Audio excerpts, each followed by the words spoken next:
Requiem Metal Podcast, episode 133, brought to you by executive producer Ron Merz. Thank you very much for your support.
You just heard Funeral on the Requiem Metal Podcast. This is Mayhem, D Mysteriis, Dom Sathanas.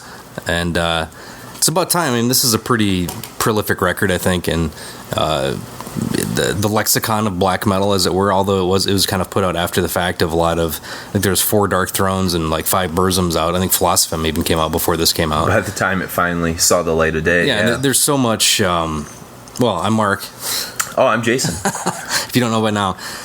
There's books written about this era of Euronymous being murdered and all this. I don't know how much of that we necessarily need to get into, but I think this record, I think it's in my mind, it's one of the most important black metal records out there. Second wave black metal records, out there next to like Dark Throne, Burzum, and Emperor. I think This is like the kind of quadfecta, if you want to. I mean, I think it's definitely. It might be the most quintessential like black metal release like ever done. I mean, I think it's debatable between this and Ablaze from Dark Throne and probably In the Nightside Eclipse. But I think that this probably is it's capturing what the first wave black metal was kind of attempting to do, and since Mayhem actually towed the line between first and second wave, being that they started back in the 86. The 80s, they were sort of veterans of the scene in a sense. A lot of these people were, by the time that this record finally came out, and the fact that you have this connection between Varg, Euronymous, Hellhammer, arguably the quintessential, drummer, Varg, drummer, arguably, he and Euronymous, two of the key figures, and then in the background of all that, you have Snorri, Snorri Ruch, who, Thorns, basically, and he's another figure that links you to the whole Satyricon industrial metal kind of scene, and then you have it's kind of a linchpin of the scene, Attila, singing the the lyrics of Dead, so there's just so much going on in this record that I think you could make a pretty healthy debate that if you had to own only one black metal CD, or you had to represent black metal with only one defining moment to explain it to another person who had no idea, this might be that slab. Yeah, from a historical Attila Cesar, he was from Tormentor, this Budapest Hungarian black metal band, which was kind of one of the first black metal bands to really have like a symphonic, a keyboard element, synth element, kind of atmospherics. And of course, I would say Tormentor's known for, Elizabeth Bathory, which Dissection covered during. Yeah, and actually, not to be confusing, but Tormentor was also what Creator was before Creator. Yeah. I've actually got some demos of them as well. But Tormentor's probably probably best known, I think, for the Dissection doing the cover of Elizabeth Bathory. But they're one of the first bands out there to really do that dissonant guitar kind of the open strum that Mayhem's kind of known for now is kind of that being their thing. But Tormentor back in the day, they recorded that record in '88, Anno Domini, or whatever it is, and that was under communist rule. They couldn't release the thing until it was like in the '90s. They self-produced or self-released it in like 91. Probably 91, yeah. And then 95, Nocturnal Art Productions, which was Samos label, which I don't even know if it still exists anymore, but ended up putting it out. That was actually the first time I heard Tormentor was in 95. Gotcha. So like I think it was the year after, because this came out in 94? I think it officially came out on, 94. May 94. Yeah, because it was recorded, then Euronymous died, and then there's all kinds of legal wranglings and different stuff. Arguably, it took about 5 years from start to finish to get this record going, because Dead died in 90 or 91. I think Dead died in 90, committed suicide, and Attila was brought in by like early 91. The lyrics were already written. 91, because he in 91, Freezing Moon and Carnage were recorded on that Projections of a State Mein Kampf with Dead, I believe. Dead. Yeah. Okay. Or no, that was Necrobut or Maniac was on that, I think. Oh, really? So it might have been 90 that he died. Yeah, I want to say 90 from some of the research I was doing. But my notes look like, this scrawlings of a man. There's so much history surrounding this record. I think it's, within reason that we'll probably not get everything 100% historically accurate, but and there's conflicting reports as well. Did Snorri actually play on this record, or did he just help write some of the riffs? That's this question mark. Yeah. Did Hellhammer, who had to take over the mixing process along with Python, who originally recorded it, after Euronymous dies, Hellhammer has to do the final mix. Of course, Euronymous' parents don't want Varg on the CD playing bass because Varg just stabbed the guitar player. And then Hellhammer can't play the bass. So he just supposedly lowered the mix. Yeah, and then I think the version that most people have is the Century Black version that came out in probably 96, maybe? No, it was earlier than that, I think. Was it earlier than that? I think it's 94. Because I believe I've got the Death Like Silence Productions version. Oh, do you really? Of Mayhem. Nice. Yeah, because we heard that was kind of the first thing, which is weird that it came out after Euronymous died on his label. On his own label. Yeah. Strange. Which he only put a couple other things out, a couple of Burzum records and the Merciless. That's right. Yeah, because Euronymous was a pretty big, key figure in the scene, in the underground scene, with with Helvet and a horrible business person though. Yeah. But as far as being a communist and all this other stuff that's thrown at him, he was the guy in the black metal scene. If you were into black metal, you were drawn to this guy in some capacity. Sure. Yeah, and going back further into some historical sort of things, the translation it's a poorly it's not written in proper Latin, but it's supposed to translate to Lord Satan's secret rite. Which is interesting because it's the music itself, and we'll talk about the quality of the music throughout, has a monotone nature to it and a relentlessness to it that's there, that does create this sort of ritualistic kind of aspect, very similar to what Varg will do on Philosophime, on Dead Sung Hungar, a lot of the, that kind of stuff where the monotony of it almost makes it that much more kind of beautiful and epic in a sense. Well, I think out of those four bands, talked about Dark Throne, Burzum, Emperor, and Mayhem. I think Mayhem has the best produced. Yeah. Like they managed to, because Dark Throne and Burzum were very lo-fi. Well, they prided themselves on the lo-fi quality. Even the first couple Emperor records are pretty lo-fi. I mean, like when the rhythm guitars come in, it sounds like you're turning on Electric Razor kind of thing. But what Mayhem was somehow able to do was to keep that kind of atmosphere, but they're also doing that open picking with a lot of like reverb and echo on it. But the drum production on this record is fantastic. And you don't really hear the bass much, but everything is like, it's produced and captured well, but still has that kind of vibe. And I'll bring that up when we get to those songs, but when the bass is there, it's really interesting. And I mean, Varg is a fascinating musician, and I like some of the choices he makes. It's like Venom bass, though, to where it's very distorted, where he's just hitting it and you're hearing it decay a lot. Well, when you get to Pagan Fears and Life Eternal, there's a lot of like very slow counterweight bass that's almost doing like a walk, almost like what you would have heard on Bergstadt from Ulver. Sort of like, it was almost like counter to like the speed of the music. He was playing like almost like purposely slow, deliberately like kind of underneath it and stuff. That's kind of why I think that Rook didn't play on the record, because it sounds almost like a single guitar record. It doesn't sound like there's a whole lot of like the rhythm and stuff. Like because when a solo comes in, it's just kind of, it's there in the ether and kind of echoes, and we're like they're playing in a cave or something. Yeah, and we'll get into Euronymous' solos a little bit later, especially when you talk about. Actually, supposedly Snorri might have done the solos as well. Some of the solos? Yeah. Conflicting reports. But I think it's important that, what Mark was sort of saying, that the production of it is what makes it so interesting, because it does have that monotone nature, but yet there's a lot of like textures to this record that are very dynamic. Yeah.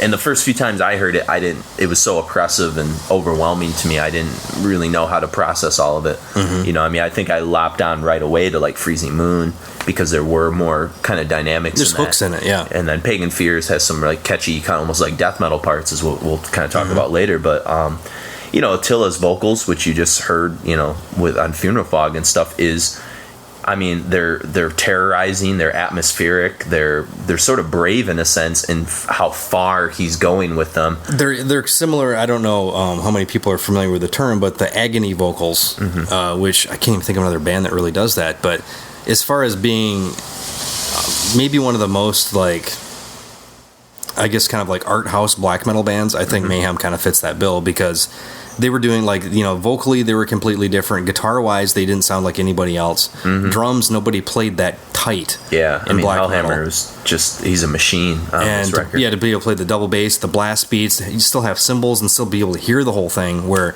Dark Throne was more just like, there's just this undulating rhythm behind it. It wasn't about recording the drums great. Yeah, the guitar was this buzzsaw kind of effect. Vocals were just like shrill. I mean, go talk about like I think previous Mayhem stuff, which we'll hear a little bit off in just a second. Yeah, we'll play. I think Varg or Count Grishnak or whatever you want to call him took a lot from Dead's vocal approach, but even amped it up even more to that scream that's just like like somebody's actually being stabbed constantly. Sure. And Attila brought this other almost like chant ritual aspect in. Well, and I think which is different than what he did on Tormentor. Yeah, and it's that weird quality of this. It's almost the same kind of thing that like Bela Lugosi offered. He's another Hungarian who was imported into something that he probably wasn't prepared for when he did the Dracula film, and started in silent film, and then when people heard his voice, it was like, whoa, what is this? And his accent, the Hungarian accent alone, and some of that, it adds a melodrama to the music that's just really weird, and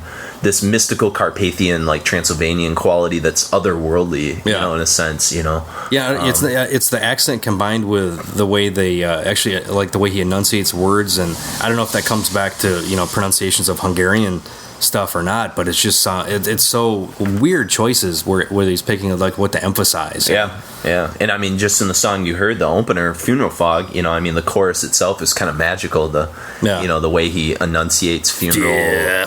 Yeah, it's just there's no, you couldn't reproduce this. I don't know how live he even. I mean, it almost seems improv. I think you'll never hear that performance. I think again. Even if he was, because Dead wrote a lot of the vocals or a lot of lyrics for this before he died. But I think Attila brought a lot of his own, kind of approach to this, because that's not anything you could really.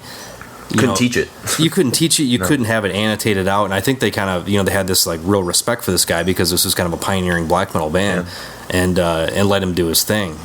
And I think that, on a song like Funeral Fog too, Attila's counter to like sort of the relentlessness of the music and the sort of groove that Hellhammer's drums create and propulse. I think if Attila had sung traditional, it just would have come off sounding very, I don't want to say average, but it just wouldn't have worked. I mean, he's almost like I was talking with the bass, he's like a counterweight to like everybody's doing something a little bit different. And I think like compared to to Darkthrone or Burzum or Emperor at the time, and he's actually, I think the vocal lines in D Mysteriis are actually just as important as the guitar lines. Yeah, which you can't say that about a lot of black metal bands. Most of the vocals are kind of just the instrument and are sort of forgettable. They're just sort of in the groove with the music in a way. Yeah, like Emperor started to get some of that stuff in there too, but it was just kind of this slow kind of like screech in the background that was like secondary to the music. It wasn't about actually having that as its own instrument. That's why I keep going back to the thing, but it seems like the Euronymous was a soul guitarist, because it sounds like a more stripped down band to where guitars playing one thing. If you had everything playing the same speed as Hellhammer, it'd be a mess. Yeah. So Hellhammer's just like busting ass and burning rubber, and then everybody else is kind of like, it's this kind of delicate dance that everybody else is doing. It's almost like the same way that it's like really really untrained improv jazz musicians like attempting to like make a strange metal record, and they're all sort of in their own like world and hoping that everybody's in their own kind of like sonic if you broke it down into waveform, everybody's in their own kind of sonic area. The guitars never really get like heavy distorted, they're all kind of a little bit higher. The blasting of the drums and the bass is kind of the low end, but they're still kind of playing counter, but everybody else, there's just kind of like an air in it as well. Even though you have this blasting of the drums, there's this kind of like lightness to the whole thing. Yeah. And in terms of like musical origins and stuff like that, and we're in a second here, we're going to play where Mayhem kind of came from. I mean, clearly you're talking about, Venom, Celtic Frost, Hellhammer, Motorhead, Bathory, Merciful Fate, Slayer, even the Tormentors and some of the more obscure. Well, and I think punk rock. Yep. More than they would like to admit. Yep.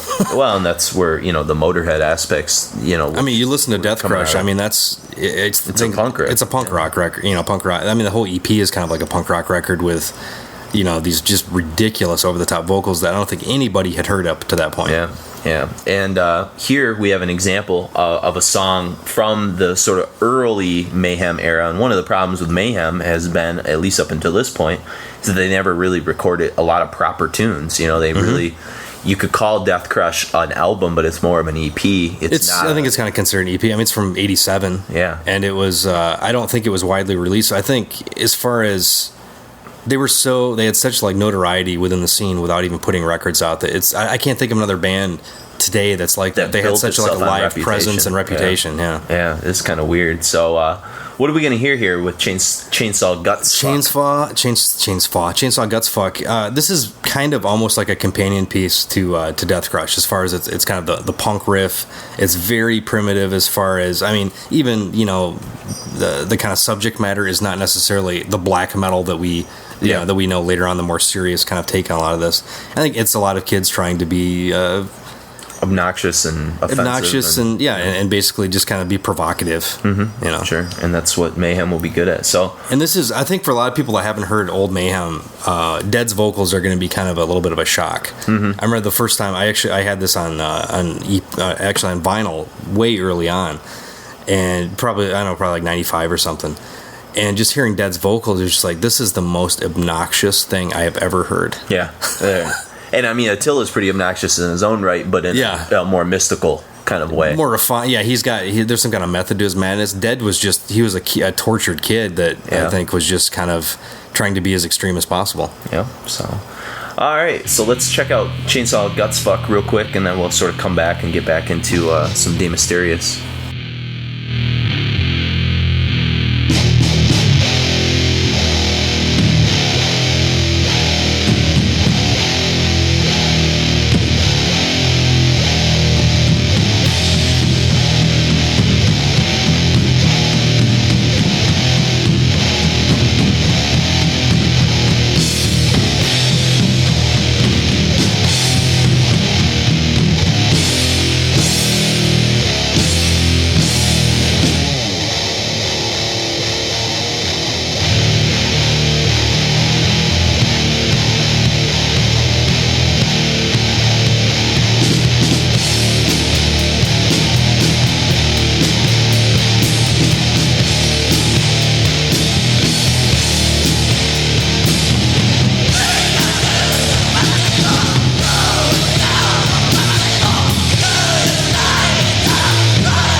That was Chainsaw Gutsfuck. And so, so it's interesting to hear that comparison between what you just, for especially those of you that maybe aren't familiar with this era of Mayhem, to kind of look at that compared to Funeral Fog, There's a much more looseness, I guess, in the older Mayhem, which is that punk aspect of it. You still hear the kind of, I think, the seeds of what Euronymous is trying to do with the guitar, where he's got the dissonance, but still that, I mean, is kind of, a lot of people don't necessarily think of hooks in black metal music, but Mysteriis is a catchy ass record. I mean, all the good songs, like, I'd say the standout songs, the Freezing Moons and Pagan Fears and even Mysteriis, Cursed by Time and Dust. Yeah. All those songs are completely contingent on these fantastic just breakdown hooks that would make a mosh pit go crazy. Yeah, yeah, and there's this weird riffing pattern that, and I don't know if this is who taught each other or if they learned kind of collectively. But Snorri and Euronymous clearly were like-minded in a way in terms of that. The quality of the sort of icy guitar, almost like glacial, but like speedy glacial. I mean, it was just so precise and like sharp.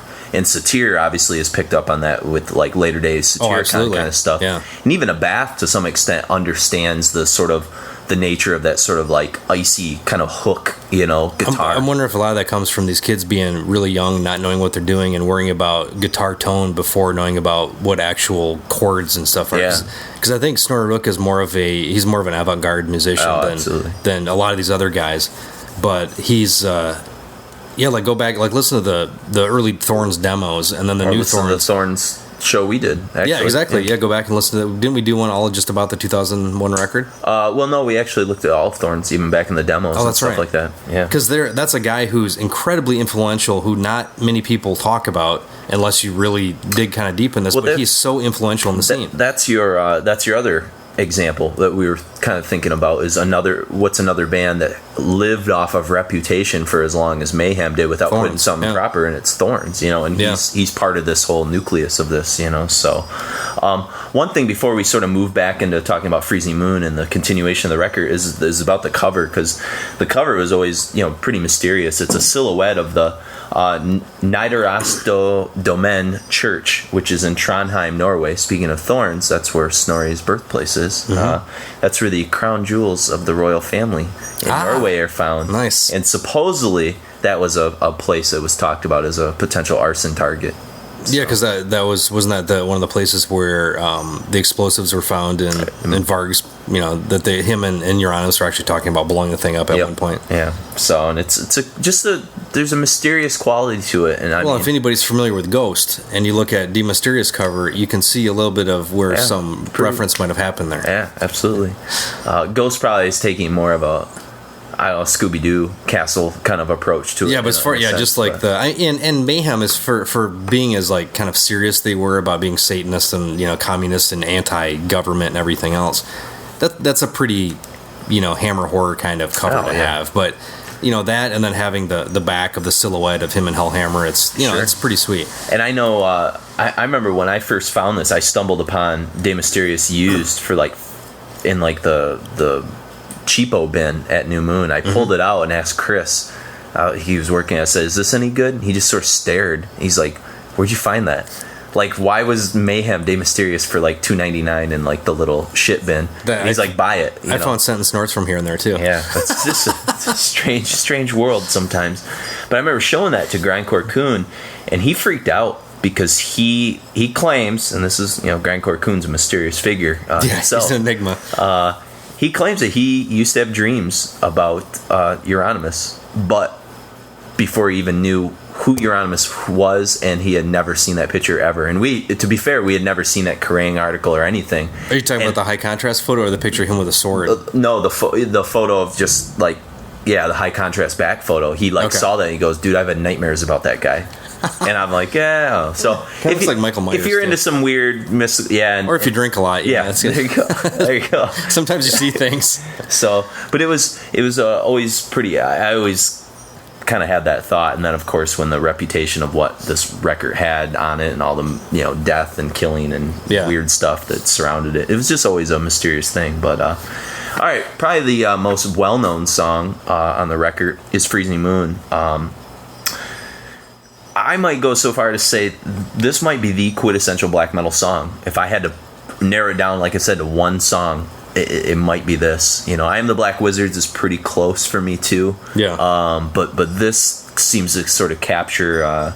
This captures the dissonant guitar tone, that open picking, the atmosphere that you can get through lo-fi production that I think kind of like epitomize the whole black metal scene. And I think I think black metal in an entire generation of music was almost sort of created with that breakdown, in the middle. You know, just even like the sort of discordant bass that goes, and then the weird soloing style that Euronymous used. It was almost like a Kerry King type solo, but slowed down. Yeah, like it just it wasn't pretty or beautiful, but it was like harsh in the way that Kerry King was. A lot of the solos almost seem like they're almost like based on like Celtic melodies of folk music or something weird. I mean, there's like a hypnotic quality. Yeah, there's a lot of like identifiable stuff where you think you've heard this before too, like the riffs or at least the melody of the riffs. And I feel like that's where Snorri's influence is, because when you listen to that old Thorn stuff, like, it had like that weird, almost like hypnotic quality to it that was always ingrained in a lot of Thorn's music, no matter how harsh the riffing was, But that's, I don't know. I mean, I think there's a lot happening on Freezing Moon. I think a lot of you probably heard this song. Let us know what your thoughts are. What the quintessential, I guess, black metal song is. Didn't Emperor cover Pagan Fears? At a certain point, they may have, because I think not on any of the records, unless it was on the collection. It was on the collection, I believe, because I thought I listened to it today, and it's actually got Attila on it as well. Oh, really? But except he's doing a little different vocal approach. Yeah, I don't know. I have to check that one out. I mean, I know they do that Fine Day to Die Bathory cover. They do Gypsy from Merciful Fate, but it's Freezing Moon or Pagan Fears. Was there a Mayhem tribute that they did it on? Probably, but it's on that big, I forget what the hell that's even called, that double disc Emperor that has. Yeah, I have that. Yeah. Oh, okay. Yeah, it's on there as well. Is it on there? Yeah, I just listened to it today. Jeez, shows what I know. I probably just... But I can't remember what song it was now. Maybe it's Funeral Fog. Okay, it could have been. Well, speaking of Emperor, Curse in Eternity, the song after Freezing Moon here, this, I feel like, has... alongside in the Nightside Eclipse, these two songs are like the foundation of like cosmic black metal in a weird way, because there's a real Emperor kind of quality to this song for whatever reason. It's very like nocturnal and cold, but yet like otherworldly, but not in like a Transylvanian sense, but just more spiritual, otherworldly, which is what Emperor was really good at doing with like Inna Satana and things like that, so but some interesting stuff happening on these two songs, I think. And then we're going to close things with Pagan Fears. And we'll talk a little bit more about that song when we come back. So enjoy Freezing Moon, Curse in Eternity, and Pagan Fears.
Pagan Fears, Cursed in Eternity, and Freezing Moon.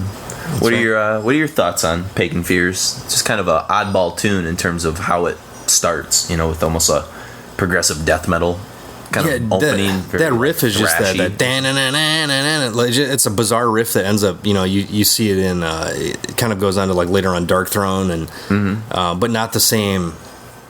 Not just the weird, the way, the dissonance of the whole thing. I mean, I wish there was more interviews with Euronymous to actually show where he like talked about, coming up with these riffs. Like there's some articles out there that show like the kind of like the gear and stuff that he used, where it wasn't a whole lot. It's pretty like stripped down stuff, but the kind of the tonality that he gets in that riff and on that song, and then the vocal kind of breakdown. The vocals, I think, actually carry this song a lot. Yeah. Until through you've got that opening riff, but then the breakdown is kind of like all the brought right before that. That's kind of like the man, I'm losing my vocabulary tonight, but it's basically the precursor to that breakdown where everybody's the pre-chorus kind of thing. Yeah, where it Okay. just kind of like builds it all up, but it's more vocally based instead of guitar based, like riff based. Well, and I think that riff that you were talking about, like I kind of pinpointed it. Speaking of Dark Throne, I kind of heard it in that same style of like the early like Swedish death metal type riffing that you hear on the first Dark Throne on Soulside Journey. Yeah, it had that same sort of like thrashy death metal kind of quality to it, but yeah, it's got like a swing or something. Yeah, to it. Yeah. Like they're throwing like a tremolo riff over a more like Creator, type riff or something, and then it kind of goes from there, obviously, into the fast and vicious sort of Hellhammer sort of driven stuff. And I mean, Hellhammer's drums throughout this record, I mean, you're going to hear some racing tunes, especially in the next set with like From the Dark Past and Cursed by Time and Dust, which is just a mind blower of a drumming song. Yeah, but his approach to drumming is so unique, because I mean, it sounds like half the time he's just beating the shit out of it, but at the same time, like, it's precise. It's hard to believe that he's a human. I mean, it's almost a machine-like quality. Haugland does that sometimes. Lombardo at times, but Lombardo is always swinging so much and doing a lot of cymbal work, so that and rolls and stuff. Yeah, too. and so. But Hellhammer, I think, kind of on this, he sets up one of the kind of the template for black metal drumming for the next probably almost 10 years. I mean, like Trim from early Enslaved goes on to Emperor. Yeah, I think kind of like took a lot out of from Hellhammer, from Hellhammer's kind of quiver of he'll like do nuance really well. Trim will, like with cymbals, splash cymbals is what he's he'll have this blasting double bass thing and doing a blast beat, and then kind of accentuating everything with splash cymbals, and it's not quite as monotonous and just kind of beats you over the head like Hellhammer did here, but I mean, for the time, this was kind of unheard of. Yeah, I mean, certainly compared to like a Pete Blaze Sandoval and somebody like that is equally as skilled, if not more so, and I think a little bit more dynamic. But as far as just pure speed and atmosphere and everything in drums, I think Hellhammer pretty much knocked it out of the park on this one. Yeah, absolutely. And one other thing that's interesting, I think, about Pagan Fears in particular from a musical standpoint is this is the first, I feel, besides the sort of like dissonant bass breakdown that you hear in Freezing Moon, it's the first time that you're aware of the bass on the whole record. And it's near the end of the song, there's this really cool dichotomy that happens, and that's where you hear the sort of over kind of bass parts hiding in the background, and they're really counter to like the sort of velocity of the song, and they're just kind of like barely there. And if you didn't hear them on the first time, because it's kind of thing like if you heard the song maybe once or twice, you might not really pick up on it. Yeah, but it's definitely a headphone type thing where if you do that, to me it adds just more textures to this record and gives it more sort of fully formed in terms of what they were trying to achieve. This is one of those records to where I know a lot of kids out there don't like to buy CDs or LPs, but I think listened on vinyl earlier. Yeah, Central Media, I think last year put out 180 gram vinyl that I got for dirt ass cheap of De Mysteriis and Catatonia, a couple other things. Yeah. But hearing that in its full, either the full CD bit rate or listening on vinyl is even better. Lo-fi records or lo-fi produced records, I think, have much more nuance that is totally crushed by 128 kilobits in iTunes or something, which you'll be hearing on this show, unfortunately. But this is one of those records I would definitely go out and buy in a higher bit rate, preferably vinyl. Go out and listen to the thing and just turn the lights off and actually experience this thing pretty, aggressively. Sure, yeah. Because, I mean, it's a record, I'll be the first to admit that at times I didn't really know how to approach it because I didn't really know what I wanted to get out of this record the first few times. Because I kind of came to black metal through Emperor, and so I was looking for that. You know, it's like I've talked about before. Was Nightside the first Emperor? Nightside, and then pretty quickly after was... oh my gosh, the record right after Nightside, which is still my favorite, probably black metal record of all time. Why can't I? Lost in Curse of Reverence is on it. Yeah. I don't know why I'm. It's another Latin thing, isn't it? Yeah, probably. That's okay. Anyways, people are laughing at us right now who are listening to this. Like those jackasses. With it. Yeah, but I was looking for stuff more like that. I mean, I told you I was sort of Johnny late to the game. Anthems of Welcome at Dusk. Anthems of Welcome at Dusk. Thank you. Yeah, I was thinking Nine Equilibrium is what you're... And, with like Dark Throne and stuff like that, like I didn't get into some of the more grim, atmospheric kind of stuff like this type of black metal at first. I was a little more symphonic at first, and I had to walk backwards, I mean, I was an Arcturus, Ulver kind of guy. I mean, I was looking for like stuff that was like a little bit off. Demon Borger, all that kind of stuff. Enthroned Darkness Triumphant, and then I kind of walked more backwards, and so I didn't always pick up on the nuances of this record as much. Well, it was because this was there's a difference there between like where entry points were, because when me and Chris started doing Requiem in the early '90s, it was Swedish death metal, and then this whole new wave of black metal thing started happening that was completely different than anything we'd ever heard before. Yep. I started hearing Burzum and Dark Throne, and then hear this record, and immediately I was just kind of gravitated to this because it seemed like it was so outside of my realm of experience at the time that it seemed like it was more important too. Yeah. The vocals were so weird. There's all this like, this history and melodrama around the whole recording of the thing and the murders and all this stuff that kind of elevated it. Because Burzum was never one of those bands that I was ever really that interested in because they seemed so primitive. But Mayhem seemed to kind of, at least this record, I can't really speak for any other ones, seemed to kind of capture everything that I think I wanted out of black metal without knowing it at the time. Sure. And it was more accessible to some and degree. Thus I would argue that I can make a pretty strong case that it is the quintessential black metal record. It might not be your favorite black metal record, and that's fine. It's probably not mine. It's up there, but but if you want it, what is black metal? You hand somebody this. Not what is symphonic black metal, but this is in its purest hatred. What is true Norwegian black metal? This is it. Hand them this record, and then if they like that, then you give them some Dark Throne records. So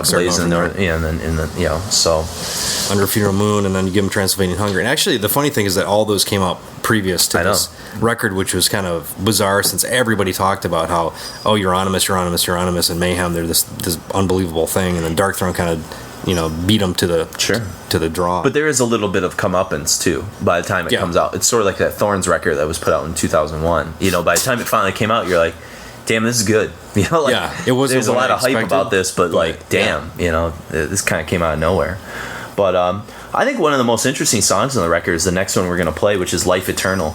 It's got by far, I think, the craziest over-the-top Attila performance. You were going to hear a different kind of performance from Attila on the title track at the end, but this one in terms of just total like crazy off his rocker. It's like Banshee kind of stuff. It's like he's possessed. But at the same time, the music, you've got the most audible bass playing on the whole record here. Very much, I get this enslaved Viking Ligger feel off of the song completely. Yeah. And even early Ulver. And I've even read some people describe it as very Viking-esque. It has an epic kind of nature to it. It's like almost... kind of triumphant-ish. Yeah. And it has some of those qualities of Blood, Fire, Death, Bathory mixed in it and stuff like that.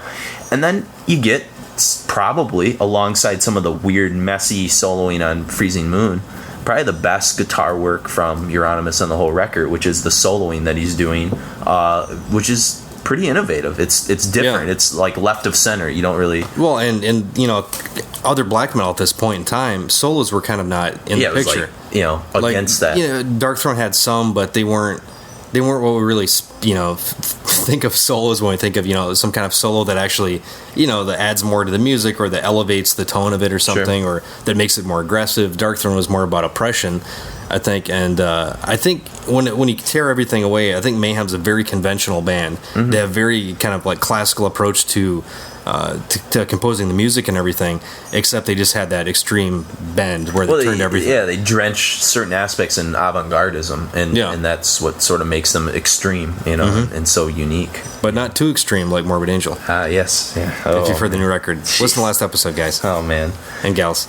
And then we get into probably the most intense part of the record. It's sort of building toward the peak, and that's the 1-2 punch of From the Dark Past and Cursed by Time and Dust. And Cursed by Time and Dust is just blistering. That song I used to play for people to show them like what drumming, like the most extreme drumming sound like. I'd play them this and like Eucharist, The View.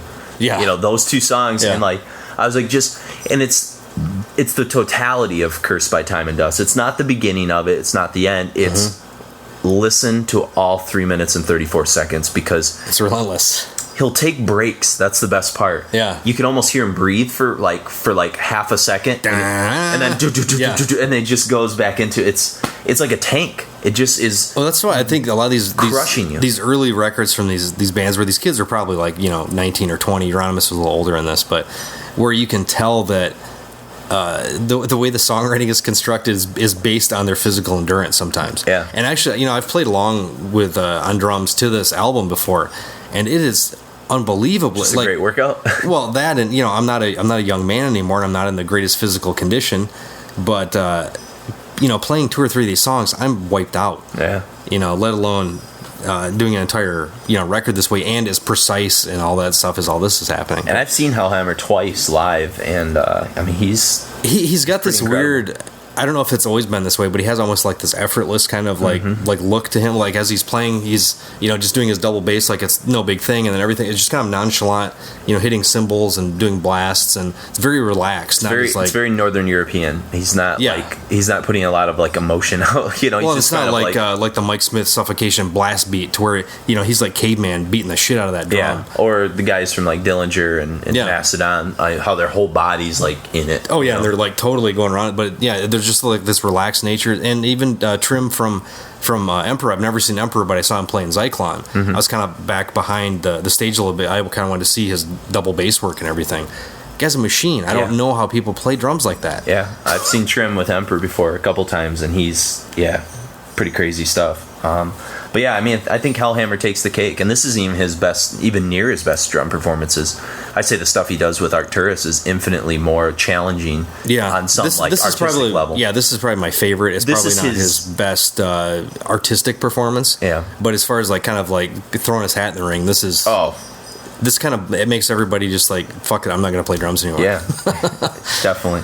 And like I said, it's hard to believe he's human. And these 2 songs that we'll end the set with are good examples of that. So, any thoughts on From the Dark Past? It sort of is a standard tune that nothing totally jumps out to me except for the lack of melodicism and the intensity of it. It's one of the more, I think, kind of straightforward tracks on the record. I think it's an older tune. I think it's... I wouldn't be surprised. I couldn't from the Funeral Fog, Freezing Moon kind of era. It's been around for because a lot of the stuff was, they started kind of writing a lot of these songs back in 86 before they actually... So I think that might be another, kind of testament to this record, how great it is because these songs were... They've been sitting around forever, and they could refine them, and you have your whole life practice them. First record, right? Exactly. So and then just the notes I had were the kind of the classical construction of the whole thing, and how great the drum production particularly sounds on this. It helps when you're the producer too. Yeah, like Hellhammer's got to do it. So, all right, let's check these guys out. We got Life Eternal, From the Dark Past, and Cursed by Time and Dust.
Cursed by Time and Dust, From the Dark Past, and Life Eternal.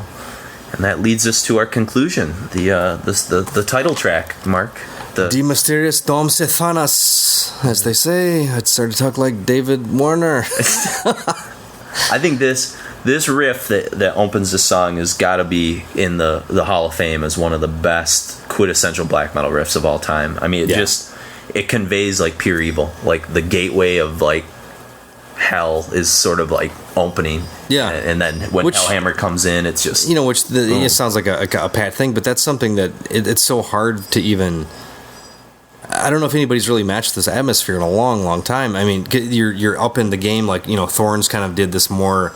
Almost oppressive, futuristic kind of, with the whole like industrial thing. But they still had that ambiance to it. Immortal has, that kind of that epic nature to it. Yeah. But there's very few bands that can even capture that, and it's such kind of a rare thing. And this album just does it in spades. Well, and I think too, there's something to be said about the first time you hear this, and if you heard it back in the day, when that riff opens this song up and you've sort of made it through the totality of this record, you've just survived Cursed by Time and Dust, which just beat the living hell out of you.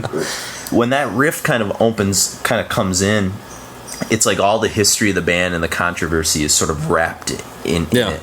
And if you're sort of in that moment with your headphones in that space, I mean, there is a real legitimate sort of haunting quality to this record that very few bands are unable to naturally manufacture. Yeah. I mean, you could artificially create some atmospheres and things. I mean, I think Burzum has done a good job of creating some really uncomfortable atmospheres in a black metal sense. I think there are moments on Enslaved records in the past, like Viking Ligger, that are sort of unsettling. Same with like the first Ulver, Bergstadt, has some really unsettling, weird moments to it. But this is an overall feel. It just really works, and I think it's captured in the song. Well, I might throw something out of left field here, but I don't know if it's the history and everything kind of coming into this as well, how you start dissecting these records. But Dissection Rankos, their final record before John Nudvite committed suicide. Knowing what I know now about his life and up until that record, that whole record to me is so much more poignant now than when I first heard it. It feels now that I listen to it over and over and over. I've listened to that thing a ton of times now. It's kind of something I've rediscovered and really love. It's almost this inevitability of death that you hear through this whole thing, this kind of like acceptance of it. Yeah. And I have the same kind of like, not necessarily acceptance of death in this circumstance, but the kind of, there just seems to be something so much more than what's written on the page or played on the guitar that's wrapped up in this thing. The guy who's writing the principal amount of the music is dead. The guy who's writing all the lyrics is dead. Yeah. And this is seeing the light of day post-mortem, posthumously, in a sense. And so it's hard to recreate that. You're never going to, there's very, few bands in history that have ever even come close to sort of creating that. You have like, Notorious B.I.G.'s Life After Death coming out like 2 weeks after he's shot and dead. Yeah. I mean, there's some like serendipity to that too, but at the same time, like this is really a crazy moment, totally. In metal history, and it's all there, and that's probably, interesting about the Dissection thing. Notorious, but so and seeing like the if you've watched any of the Dissection interviews on that DVD that came out, The Rebirth of Dissection, he has this vacant look on his face, and maybe we could even do a show on that record. I think it's quite fantastic, actually, but just this weird kind of acceptance of death that you can see in his face, that he knows this is it. Yeah. And Dead was that way too.